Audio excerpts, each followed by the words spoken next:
పరలోకమందున్న మా తండ్రి, నీ నామము పరిశుద్ధపరచబడును గాక. నీ రాజ్యము వచ్చును గాక. నీ చిత్తం పరలోకమందు నెరవేర్చున్నట్లు భూమి యందు నెరవేరును గాక. మా అనుదిన ఆహారం నేడు మాకు దయచేయము.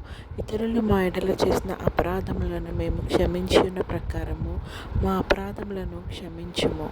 మమ్మల్ని శోధనలోకి తేక కీడు నుంచి తప్పించుము. ఎందుకనగా రాజ్యము, శక్తియు, మహిమ నిరంతరం నీవై ఉన్నాయి తండ్రి. ఆమేన్.